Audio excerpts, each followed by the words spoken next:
ঠিকানা বলেন Medina Medina Ashiq মুমিনের ঠিকানা হায়রে দিদার চেয়ে কাঁদো তোমরা দিদার চেয়ে কাঁদো তোমরা আওনা নবীর দিওয়ানা মদিনা মদিনা আশিক মুমিনের ঠিকানা বলেন মদিনা মদিনা আশিক মুমিনের ঠিকানা হায়রে কালো হাসি বেলালে ভালোবাসো ওই পাগলে গো কালো হাসি বেলালে ভালোবাসো ওই পাগলে গো ইসলামের প্রথম মুয়াজ্জিন ইসলামের প্রথম মুয়াজ্জিন বানাইল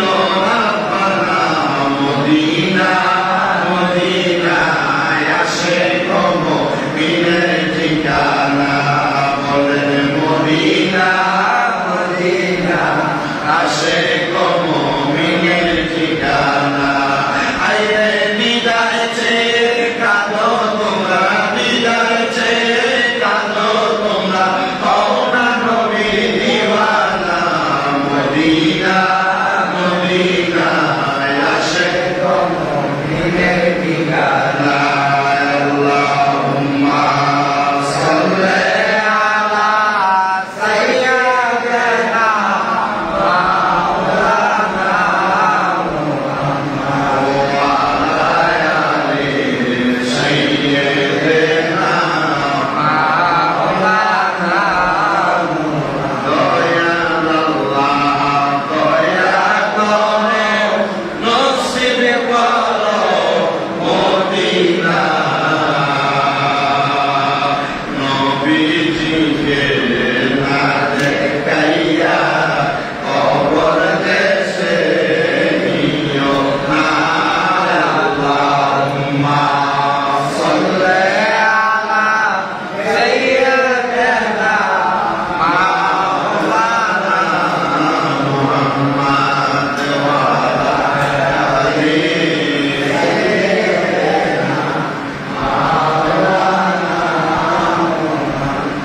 সবাই মুহাম্মদের আওয়াজে খুশি করে লা ইলাহা ইল্লাল্লাহ লা ইলাহা ইল্লাল্লাহ হাসবি রাব্বি জাল্লাল্লাহ মা ফি কলবি গায়রুল্লাহ হাসবি রাব্বি জাল্লাল্লাহ মা ফি কলবি গায়রুল্লাহ মুহাম্মদ সাল্লাল্লাহু মুহাম্মদ সাল্লাল্লাহু লা ইলাহা ইল্লাল্লাহ লা ইলাহা ইল্লাল্লাহ লা ইলাহা ইল্লাল্লাহ নামাজ রোজা সাইরো না উলামা বাবাদের মত সাইরো না বলেন নামাজ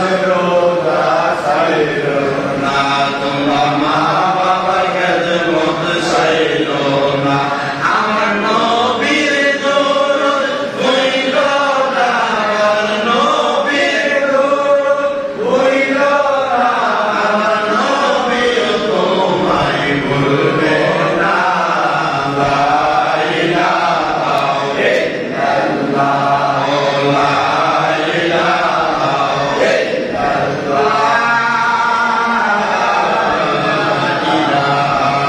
ইল্লাল্লাহু মুহাম্মাদুর রাসূলুল্লাহ সাল্লাল্লাহু আলাইহি ওয়াসাল্লাম সবাই বলে উচ্চকণ্ঠে দরুদ পড়েন আলহামদুলিল্লাহ মুফতি সদর মুহতারাম প্রিয় দিনদার ইমানদার মুত্তাকিন মুসলিমিন کرام আজকে পবিত্র শাওয়ালুল মুকাররম মাস সম্মানিত শাওয়াল মাসে আজকে হলো তৃতীয় জুমা মহান আল্লাহ জাল্লা শাআনুহু আমাদের সবাইকে আল্লাহ তাআলার ইবাদতের মাধ্যমে পবিত্র শাওয়ালুল মুকাররম মাসের সম্মান ইজ্জত তাজিমার্থে আমাদের সবাইকে শাওয়াল মাসের জুমার মধ্যে যে আমরা এসেছি বসেছি আল্লাহ তাআলা আমাদের আশা ভরসাকে কবুল করার জন্য করেন আল্লাহ আমিন।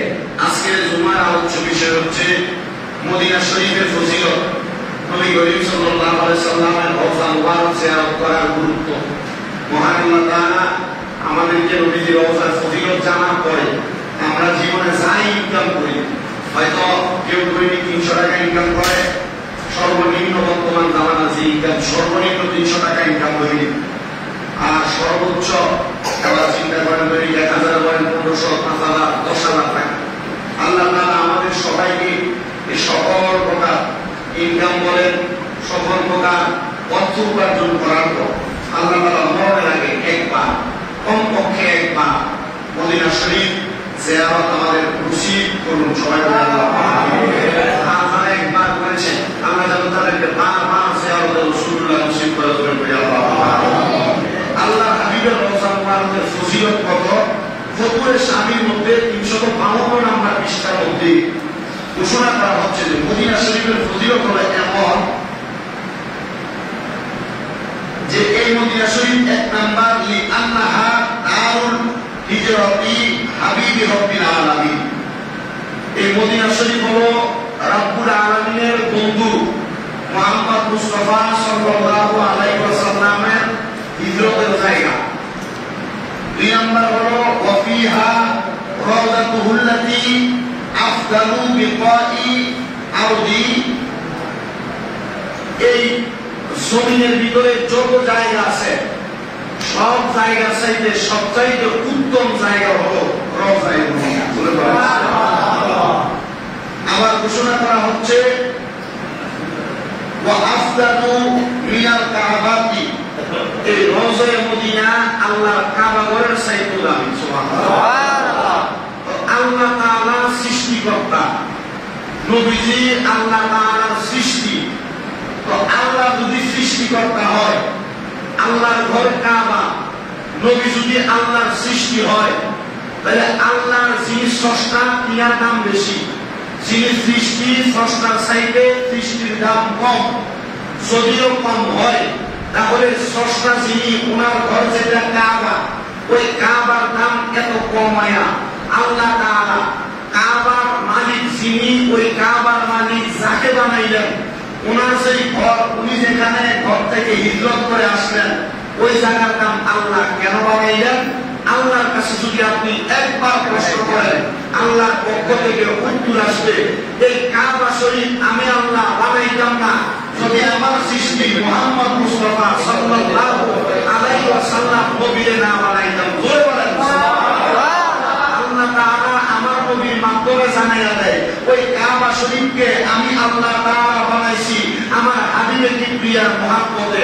ওই কাবা শরীফের মুহাব্বত, ওই কাবা শরীফ দামি হয়েছে আমার হযরত ইব্রাহিম ও খলিলুল্লাহর কারণে, আর মদিনা শরীফ দামি হয়েছে আমি আল্লাহ তাআলা ইব্রাহিম খলিলুল্লাহর নবী বানাইছি সেই নবীর কারণে, ওই নবীর খাতিরে। জোরে বলেন সুবহানাল্লাহ। আল্লাহ তাআলা বলেন, হে জগৎবাসী তোমরা শুনে নাও, ইয়া আল্লাহ আপনি আমাদেরকে কি শোনাইবেন? আপনার কাছে আমাদের বড় প্রশ্ন। আমার আল্লাহ তাআলা আমার দয়াল নবী রাহমাতুল লিল আলামিন নবীর মাধ্যমে জানিয়ে দেন, হে জগতের উম্মতের দয়ালা, আমি আল্লাহকে বললাম এই দুনিয়ার জমিনে এক কথায় দুনিয়াতে তোমরা যা কিছু দেখতে পাও, অফিহা রাওদাতুহুল্লাতী আফদালু বিকাইল আরদি, এই জমিনের মধ্যে তোমরা যা দেখতে পাও, জমিনে যা কিছু আছে সকল কিছুর চাইতে নবী মুহাম্মদ মুস্তাফা আহমদ মুস্তাফা সাল্লাল্লাহু আলাইহি ওয়াসাল্লাম যেই মদিনা শরীফের মধ্যে শুয়ে আছে, জমিনের মধ্যে এমন কোন জায়গা নাই যে জায়গা এত সম্মানিত, এত মর্যাদাবান। রাব্বুল আলামিন আল্লাহ আপনার কাছে আমাদের জানতে বড় ইচ্ছা হয়, আপনি আল্লাহ তাআলা মদিনা শরীফকে কেন জমিনের সবকিছুর চাইতে সম্মানিত বানাইলেন? আমার আল্লাহ তাআলা ঘোষণা করে, জগতের বান্দা বলেরা মক্কা শরীফের মধ্যে আমি আল্লাহ তাআলার ঘর দুনিয়ার মানুষেরা তাওয়াফ করে, তাওয়াফ করার পর আমি আল্লাহ কাবার গিলাফের মধ্যে চুমু খাই, জীবনের গুনাহ মাফ পাওয়ার জন্য ওই কাবা শরীফের মধ্যে কালো একটা পাথর হাতে আসনের মধ্যে চুম্বন করে। আল্লাহ পাক রব্বুল আলামিন ডাক দিয়ে কয়, জগৎবাসী রে, জগৎবাসী রে, আমি আল্লাহ তাআলা ওই হাতে আসনটারে এমনি এমনি কাবা শরীফের সাথে স্থানান্তর করি নাই, আমার সঙ্গে বসাই নাই। আমার হাবিবের প্রিয়া মুহাম্মদুর রাসূলুল্লাহ সাল্লাল্লাহু আলাইহি ওয়াসাল্লাম ওই মদিনার কামলিওয়ালা দয়াল নবী রাহমাতুল লিল আলামিন নবীর মুহাব্বত কইরা ওই নবী কাবা শরীফের মানুষ যখন মারামারি রাহানি হিংসা বিদ্বেষ নিয়ে ব্যস্ত ছিল, আমার বন্ধু মুস্তাফারে সম্মান করে ইজ্জত করে কইরা ওই কাবা শরীফের সাইডটা গ্রুপ হয়ে গেছে। সাইডটা গ্রুপের মধ্যে দ্বন্দ্ব সৃষ্টি হইল। আর চিন্তা করলো হাজরে আসওয়াদ কাবার সঙ্গে কে বসাইবে। এমন চিন্তা যখন করে আমি আমার বন্ধু হাবিবুল্লাহ মুহাম্মদ রাসূলুল্লাহ বললাম, ইয়া রাসূলুল্লাহ, ইয়া হাবিবাল্লাহ নবী গো, এই চারজন মানুষের মাঝে দ্বন্দ্ব হয়ে গেছে।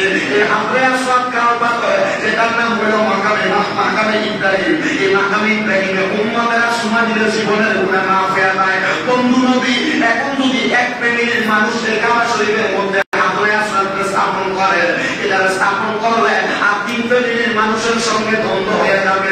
ইয়া রাসূলুল্লাহ নবী গো, আপনি একটা ফয়সালা করে দেন। আল্লাহ তাআলা চাইলে আল্লাহ ফয়সালা দিতে পারতেন। আল্লাহ কয়, বন্ধু আমার, হাবিব আমার, দোস্ত আমার, আপনার সম্মান আপনার ইজ্জত রাখতে আমি আপনি নবীর উপরে দায়িত্ব প্রদান করলাম। আমার দয়াল নবী রাহমাতুল লিল আলামিন নবীজিকে যখন দায়িত্ব প্রদান করা হইল, আমার নবীর গান মুবারকের মধ্য থেকে নবীর চাদর মুবারক বাহির কইরা আমার নবীর চাদর মুবারক করে এমন ভাবে ছড়াইয়া দিয়া চারজন ফ্যামিলির মানুষকে বললেন, আপনারা চারজন চার জায়গায় চলে যান। চারজনকে বললেন, আপনি চাদরের এই মাথার মধ্যে ধরেন। আরেকজনকে বললেন, চাদরের এই মাথার মধ্যে ধরেন। আরেকজনকে বললেন, চাদরের এই মাথার মধ্যে ধরেন। আরেকজনকে বললেন, চাদরের এই মাথার মধ্যে ধরেন। এমন ভাবে চার মাথার মধ্যে সাইড ফ্যামিলির মানুষকে দিয়া ধরায়া আল্লাহ হাবিব কয়, একজন ফ্যামিলির মানুষ হাজরে আসওয়াদ কাবার মধ্যে বসাইবে না। যে আপনারা চারজন ফ্যামিলির মানুষ দাবি করলেন, এখন আপনারা চারজন পাথরের সারকোনার মধ্যে ধরে একসাথে হাজরে আসওয়াদ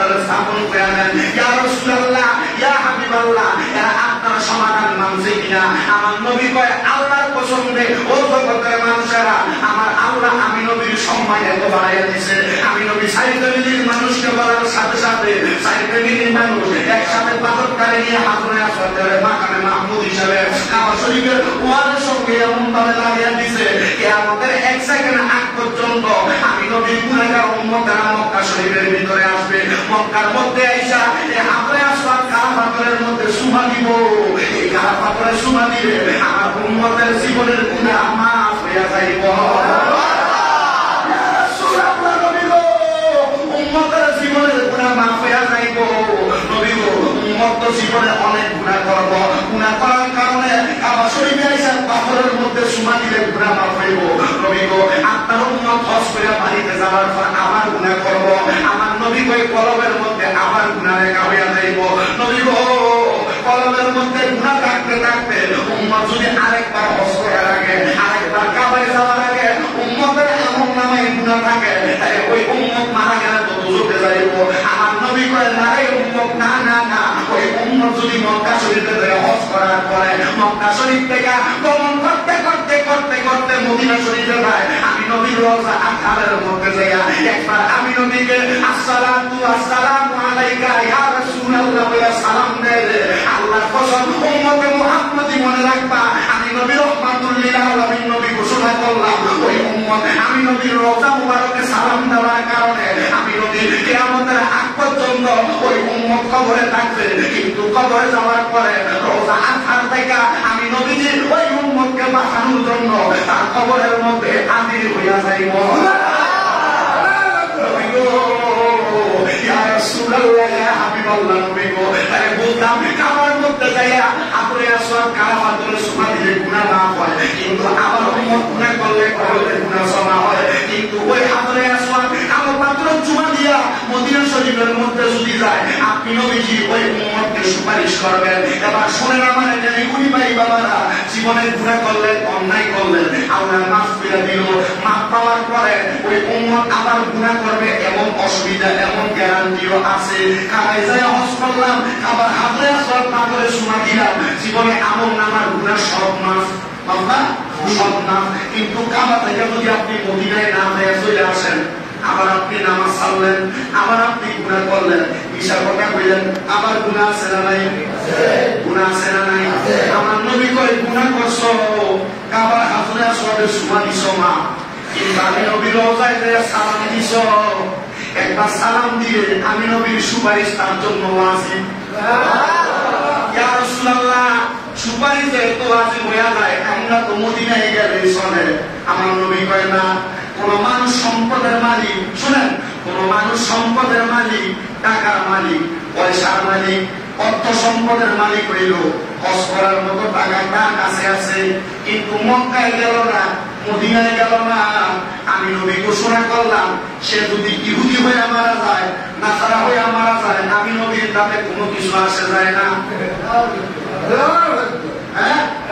আপনি টাকার মালিক, পয়সার মালিক, ব্যাংক ব্যালেন্স করে রাখবেন। আমার নবী কয় হজ করে নাই। নবী আমার কয় যে ব্যক্তি ইহুদি হয়ে মারা গেলে, নাসারা হয়ে মারা গেলে, আমি নবীর তাতে কোনো কিছু আসে যায় না। নবী আপনি উম্মতের পাগল। আমার নবী কয় উম্মত যদি আমার পাগল হইলে আমার কথা মানত। আপনি টাকার মালিক, জায়গা সম্পদের মালিক, কিন্তু আপনি হজ করেন না।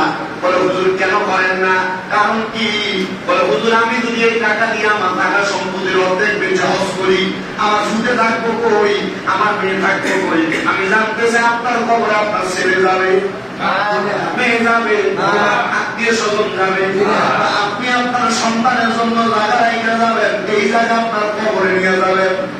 যদি কোনো কিছু না করতে পারেন, তাহলে কেন আপনি আপনার সন্তানের জন্য সম্পদ রেখে হজ করেন না, টাকা রেখে হজ করেন না, সম্পদ রেখে হজ করেন না? আল্লাহর দোহাই লাগে রে মুসলমান, আল্লাহর দোহাই লাগে। সম্পদ যদি থাকে, সন্তানের চিন্তা রাখতেন, স্ত্রীর চিন্তা রাখতেন, এদেরকে এদের মতো এদের জায়গায় রেখা, বাকি যে সম্পদ আছে এগুলা দিয়ে আগে আল্লাহর পর কামায় যান। সুবহানাল্লাহ নাই, মুহাম্মদ আমাদের বলল সুবহানাল্লাহ। হায়াত যতদিন আছে অনেকে চিন্তা করে বয়স আর কত হজ করবই তো চিনা। আপনার বয়স যত আছে দেখেন, এখন কিন্তু একটা হজ করার বয়স নির্ধারণ করে দিছে। এত বছর বয়সের বেশি হইলে হজও যাইতে পারবে না, পরবর্তী তাইলে পারবে না। মানে 60 বছরের বেশি হলে এটাকে হজ মানে নিচ্ছে না। কেন? এটা হাঁটতে পারে না, মানুষের মাথা খেয়ে পড়ে। তো এই সরকারকে কন্ট্রোল করতে কষ্ট হচ্ছে। এই জন্য নির্দিষ্ট বয়সের আগে হজ করা দরকার। সুবহানাল্লাহ করবেন। আমি নিয়োগ করছি, আপনারা যদি দোয়া করেন এই বছরই আল্লাহর ঘরটা দেখার জন্য নিয়োগ করছি, আগামী বছর আমার পরিবারটারে নিয়ে যাওয়ার জন্য নিয়োগ করছি। এরপরে আল্লাহ তাআলা যদি তৌফিক দেয় একবারে নিজে বড় হজটা করার জন্য, বলে কেন?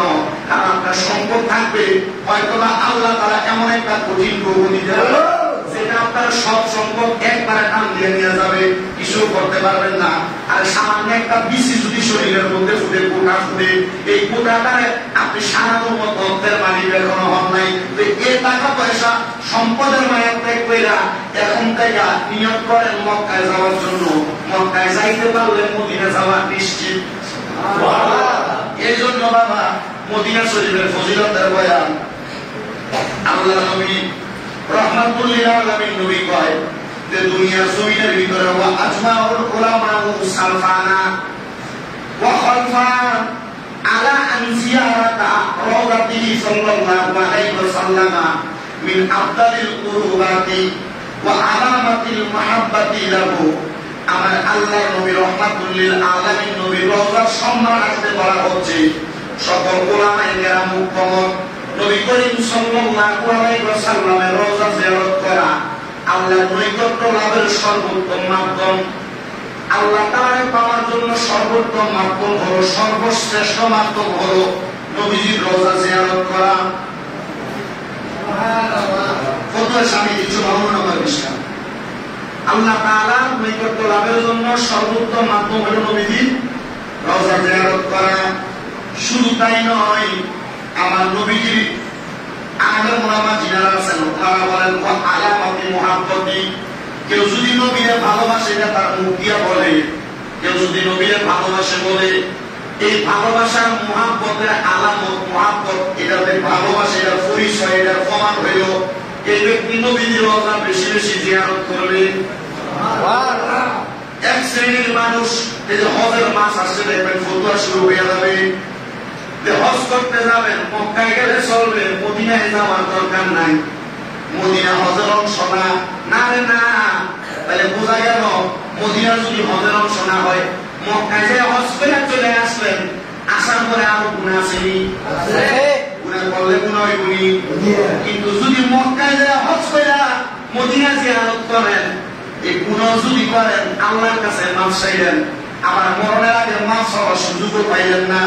শুধু নবীর রওজা জিয়ারত করার কারণে নবী বলেন তার জন্য সুপারিশ আমি নবী করব। সুবহানাল্লাহ। আল্লাহর নবী বলেন শুধু তাই নয়, ফাআলা জিয়ারি মুরাআতুল আদাবি ইনদা জিয়ারতি। তাই জিয়ারতকারী জিয়ারতের সময় আদবের প্রতি লক্ষ্য রাখা উচিত। যত জায়গা জিয়ারত করেন, ভ্রমণ করেন, সব জায়গা ভ্রমণ করা এক ব্যাপার, নবীর রওজা ভ্রমণ করা আরেক ব্যাপার। সব জায়গার ভিতরে গেলে আপনি বাহাদুরি দেখাইতে পারবেন, নবীর রওজায় গেলে বাহাদুরি দেখাইতে পারবেন না।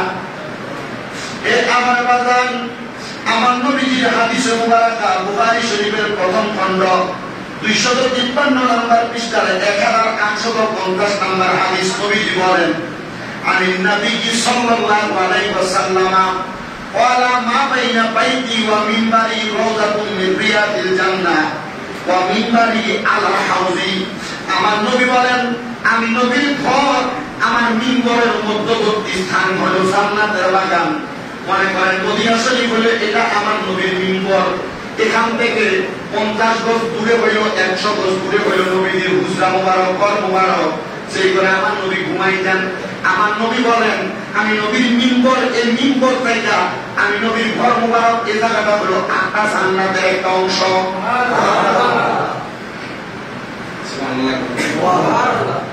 শুধু অংশ নয় মুসলমান, আমার নবী ডাক দিয়া কয়, আমার ঘরটা কোন জায়গায় শোনো। ইয়া রাসূলুল্লাহ, কোন জায়গায়? আমার নবী কয়, ওয়া মিনবারি আলা হাউজি, আমি নবীর মিম্বর যেটা, এটা আমার আল্লাহ তাআলা হাউজে কাউসারের উপর বানাইছে। নবী গো, হাউজে কাউসার কোনটা? ওই যে ইন্না আ'তাইনা কাল কাউসার, নিশ্চয় আল্লাহ তাআলা আমার নবীকে কাউসার দান করছে, যে কাউসারের পানি কেউ একবার খাইলে তার কিয়ামত পর্যন্ত পানির পিপাসা লাগবে না। ও আল্লাহ, তাহলে আপনি নবী যে মিম্বরে খুতবা দেন, আপনার হাউজে কাউসারটা ওই মিম্বরের নিচে, আর আপনার মিম্বরটা হাউজে কাউসারের উপরে। আমার নবী কয়, হ্যাঁ, বুখারী শরীফের হাদিস, অস্বীকার করার কোনো সুযোগ নাই। ও বন্ধুরা, আমার আরেকটা হাদিস শোনা দেয়, মুসলিম শরীফের প্রথম খণ্ড 440 নম্বর পৃষ্ঠার 1362 নম্বর হাদিস। আল্লাহর নবী বলেন, ইন্না ইব্রাহিম হারামা মাক্কাতা, আমার আল্লাহ তাআলা ইব্রাহিম নবীর কারণে মক্কা শরীফের সম্মানিত বানাইছে। আবার শুনেন, ইব্রাহিম নবীর কারণে আমার আল্লাহ তাআলা মক্কা শরীফকে সম্মানিত বানাইছে। ইয়া রাসূলুল্লাহ, আপনি কি বুঝাইতে চাচ্ছেন? আমার নবী কয়, ওয়া ইন্নী হারামতুল মাদিনাতা, আমার আল্লাহ আমি নবীর কারণে মদিনা শরীফকে সম্মানিত বানাইছে। তাই মদিনারে কেন আমরা ভালোবাসি, মদিনারে কেন আমরা মুহাব্বত করি? কারণ আমার আল্লাহ তাআলা আমরা সেই নবীর উম্মত, ওই নবীর কারণে মদিনাকে সম্মানিত বানাইছে। আমার নবী বলে, শুধু তাই নয়, মা বাইনা লা তাতাইহা লা ইউকতাবু বাইবাহুহা ওয়া লা ইউসাদু সাইদুহা। এই জগতের মানুষ শুনে নাও, মদিনা শরীফ সম্মানিত করার কারণে আমার আল্লাহ তাআলার প্যারা হাবিব বলে, মদিনা শরীফের কোন জায়গার ভিতরে কাঁটাওয়ালা কোনো গাছ লাগানো যাবে না। হ্যাঁ, মদিনা শরীফের কোন জায়গার মধ্যে কাঁটাওয়ালা কোনো গাছ লাগানো যাবে না। যারা মদিনায় গেছেন দেখছেন, হয়তো কাঁটাওয়ালা কোনো গাছ নাই, আসেনি? কাঁটাওয়ালা কোনো গাছ নাই। আমার নবী করে, শুনো জগৎবাসী, শুধু তাই না রে, আমার আল্লাহ তাআলা মদিনারে সম্মানিত বানানোর পরে আমি নবী বললাম, ওই জায়গার মধ্যে মদিনা শরীফের ভিতরে কোনো মশারে মারা যাইতো না, মাছিরে মারা যাইতো না, ওই জায়গার মধ্যে কোনো কিছু শিকার করা যাবে না। মানে কোনো কিছু যদি সারা থাকে, এগুলারে ধরা যাবে না, এগুলারে বইটা মারা যাবে না, শিকারকে শিকার করা যাবে না। নবী বলে, তাই নয় রে উম্মত, শুনে নাও, আমি দয়াল নবী আরো ঘোষণা করলাম, বুখারী শরীফের প্রথম খণ্ড 252 নম্বর পৃষ্ঠার 1838 নম্বর হাদিস শরীফ। আল্লাহর নবী ঘোষণা করে, আন্না রাসূলুল্লাহ সাল্লাল্লাহু আলাইহি ওয়াসাল্লাম ক্বালা ইন্নাল ঈমানা লা ইয়ারিজু ইলাল মাদিনাতি কামা তারিজুল হাইয়াতু তারিজুল হাইয়াতু ইলাল হুজরিহা। আল্লাহর নবী ঘোষণা করেন, নিশ্চয় ঈমানদাররা মদিনা শরীফের মধ্যে প্রত্যাবর্তন করবে। সাপ বসবাস করে কোন জায়গায়? গর্তে। সাপ বসবাস করে গর্তের মধ্যে। আমার নবী কয়, একটা সাপ তার গর্ত থেকে খাবারের জন্য যখন বের হয়, খাবারের জন্য বাইরে থেকে খাবার খায়, সাপ যখন গর্তের মধ্যে প্রবেশ করে, আল্লাহর কসম নাই উম্মতের দলেরা, একটা ঈমানদার মদিনার দিকে এমন ভাবে ভাবে যাবে, সাপটার গর্তের মধ্যে যেমন ভাবে ঢুকে, দেখবেন সাপটা সব জায়গার মধ্যে যদি আস্তে আস্তে আসে, গর্তের কাছে যায় তাড়াতাড়ি গর্তে ঢুকে যাবে, কেউ না দেখে মুখ বন্ধ না করে দেয়। আমার নবী কয় একটা ইমানদার বান্দা, মুমিন বান্দা মদিনা শরীফে এমন ভাবে যাবে, একটা সাপ যেমন ভাবে তার গর্তের মধ্যে যায়, মানে অতি দ্রুত ভাবে মদিনায় যাবে। যদি আপনি ইমানদার হন, টাকার মালিক হন, পয়সার মালিক হন, দেরি করিলেন না, তাড়াতাড়ি মদিনায় যান। নবীর মুহাব্বতের লক্ষণ আছে।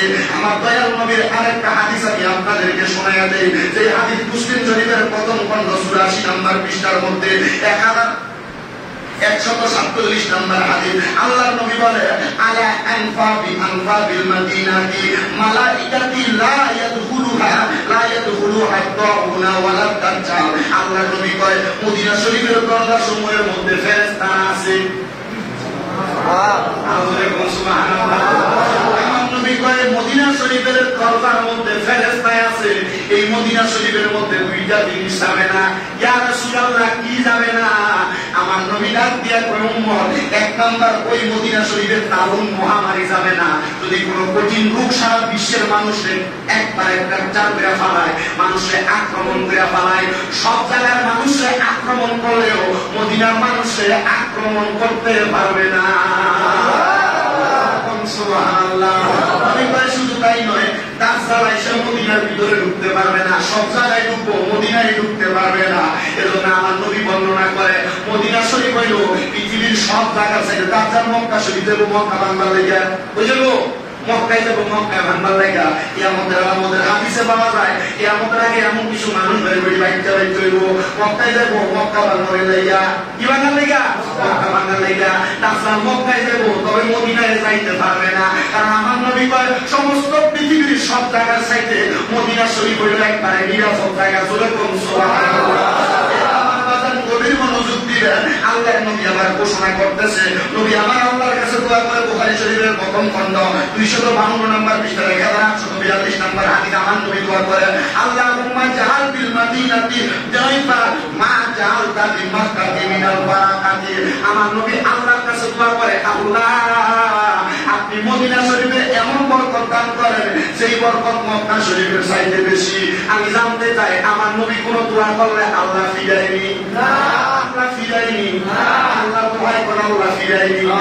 দোয়া করলে আল্লাহ ফিরায় না। নবী দোয়া করছে, আল্লাহুম্মা জাআল বিল মাদিনাতি দাইফাই মা জাআলতা বি মাক্কাতি মিনাল বারাকাতি।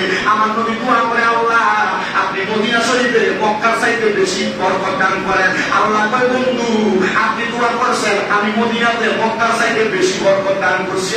মক্কায় গেলে যে সওয়াব হইব, মদিনায় গেলে তার চাইতে বেশি সওয়াব হইব। আমার নবী কয়, শুনে উম্মতের দলেরা। এরপরে আরো শোনা দেয়, বুখারী শরীফের প্রথম খণ্ড 253 নম্বর পৃষ্ঠা 1851 নম্বর হাদিস। আমার নবী কয়, ওয়া রাসূলুল্লাহ সাল্লাল্লাহু আলাইহি সাল্লাম, আল্লাহুম্মা হাবিব ইলাইনাল মাদিনাতি কাহুবিনা মাক্কাতা আউস আশাকা। আমার নবী আল্লাহর কাছে দোয়া করে, হে আল্লাহ আপনি মদিনা শরীফকে আমাদের নিকট প্রিয় বানিয়ে দেন, যেমন মক্কা শরীফকে আমাদের কাছে প্রিয় বানিয়ে দিয়েছেন। আমার নবী আবার দোয়া করে, আল্লাহুম্মা বারিক লানা ফি সুআইনা ওয়া মুদ্দিনা ওয়া সাহিহা লানা ওয়া আনকুল উম্মাহা ইলাল জুফাতি। আল্লাহর নবী আল্লাহর কাছে দোয়া করে, হে আল্লাহ আপনি আমাদেরকে সোয়া এবং মুখ দ্বারা ফল ফলাদি, ভালো মজার ফল, এই ফল ফলাদির মধ্যে বরকত দান করেন। আল্লাহ কয়, বরকত দিলেন। এই সোয়া এবং মুখ ফল হলো খেজুর। দেখবেন মদিনাতে এমন অনেক বড় বড় খেজুর আছে যে দানা নাই, এদের সোয়ার মুখ ফল কয়। সুবহানাল্লাহ। আল্লাহর নবী কয়, শুধু তাই নয় রে, শোনো হযরত ওমর রাদিয়াল্লাহু তাআলা দোয়া করে আল্লাহর কাছে। হযরত ওমর দোয়া করে, আল্লাহুম্মা রযুকনি শাহাদাতা ফি সাবিলিকা। সুবহানাল্লাহ। হযরত ওমর দোয়া করে, আল্লাহ আপনি আমার শাহাদাত দিবেন তো দিবেন, আপনার কাছে আমি দোয়া করতেছি। আল্লাহুম্মা রযুকনি শাহাদাতা ফি সাবিলিকা ওয়াজআল মাউতি ফি বালাদি রাসূলিকা।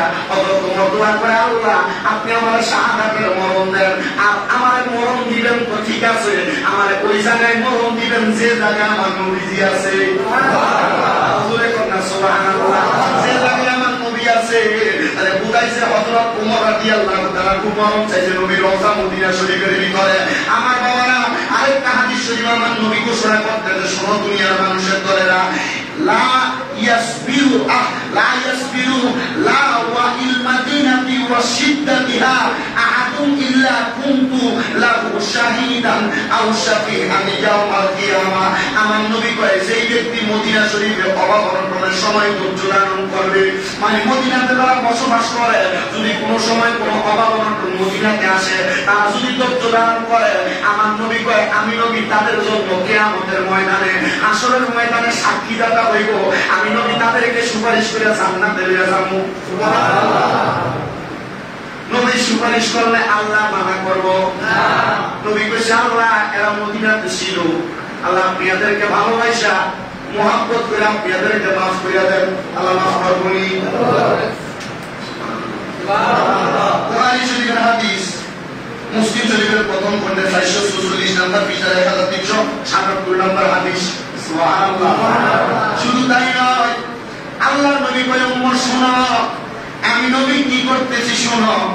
আরে নবী কয় আমি ইবনে উমারা قال قال رسول الله صلى الله عليه وسلم من حج ولم يزرني فقد جفاني। আল্লাহর নবী কয় দুনিয়ার মানুষ শোনো, যে ব্যক্তি হজ করলো কিন্তু আমার রওজা জিয়ারত করলো না, সে আমার সাথে অসৌজন্যমূলক আচরণ করলো, খারাপ আচরণ করলো। দুইজন মানুষ এখানে দাঁড়ায় আছে, আপনি এখান দিয়ে যাচ্ছেন, আমার সাথে মুসাফা করলেন, অমুকের সাথে করলেন না। একজনের মধ্যে মুসাফা করার কারণে আরেকজনের সাথে না করার কারণে তার সাথে করেন নাই, তার মনে কষ্ট আসেনি?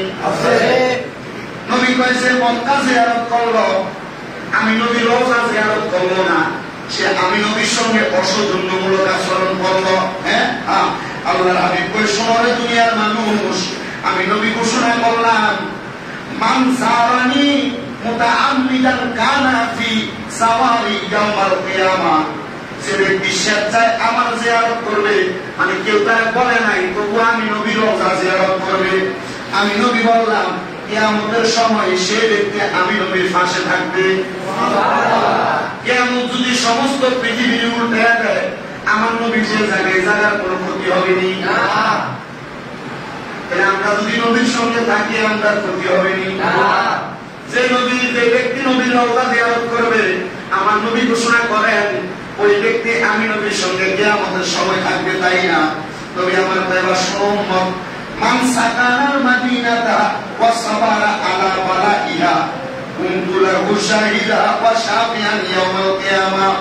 যে ব্যক্তি মদিনা শরীফে বসবাস করবে এবং বিপদ আপদের সময় ধৈর্য ধারণ করবে, কিয়ামতের দিন তার জন্য সাক্ষী এবং সুপারিশকারী আমি নবী হব। শুধু তাই নয়, ওমান মাতা ফি আহাদিল হারামাইনি বাসাহুল্লাহু মিনাল আমিনিনা ইয়াউমাল কিয়ামা। শোনো, যে ব্যক্তি মক্কা এবং মদিনা দুই হারামের মাঝখানে দুইটা জায়গার মধ্যবর্তী যে কোন জায়গায় মরব, কিয়ামতের দিন আল্লাহ তাকে নিরাপদ ব্যক্তিদের অন্তর্ভুক্ত করে উঠাইব, যারা কোনো কষ্ট পাবে না। কিয়ামতের দিন আপনারাই তো জানেন, মানুষের মাথার অল্প কাছাকাছি একবারে সূর্যটা থাকবে, মানুষ গ্রামের সাগরে সাঁতার কাটবে। কিন্তু কেউ যদি মক্কা মদিনা শরীফের কোনো জায়গায় মারা যায়, পরে না হসপিটালে গেল অনেক, মক্কার মদিনায় কোনো জায়গায় মারা যায়, আমার আল্লাহ তাআলা এদেরকে মক্কা এবং মদিনার দুই জায়গার কোনো জায়গায় মারা গেলে এদেরকে নিরাপদ ব্যক্তিদের অন্তর্ভুক্ত করব। হযরত উমর কয়, জগৎবাসী শুনে নাও, আমার নবীজির জবান মুবারককে আমি উমর বলতে শুনেছি। আরে নবীজি কি বলেন শুনে নেন।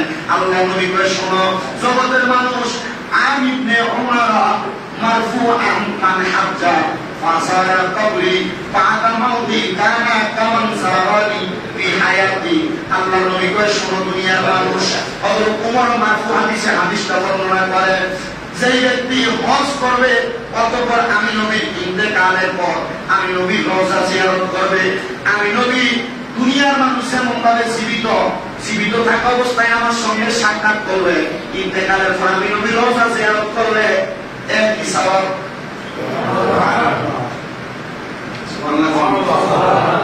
মানে আমি নবী মদিনাতে থাকা অবস্থায় কেউ যদি আমার সঙ্গে সাক্ষাৎ করতো, আমি নবী ইন্তেকালের পরে আমি নবী রওজাতে আমার লোকে সালাম দিবে।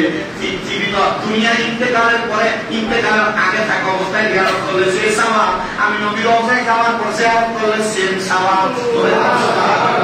নবী কয় তাই না রে উম্মতের দলেরা, শুনে না সেই ব্যক্তি আমি নবী রওজা মদিনা শরীফের ভিতরে গেল, আমি নবী ঘোষণা করলাম সে ব্যক্তির জন্য আমি নবী সুপারিশ করা আমার জন্য আল্লাহ তাআলা আবশ্যক ওয়াজিব করে দিয়েছে।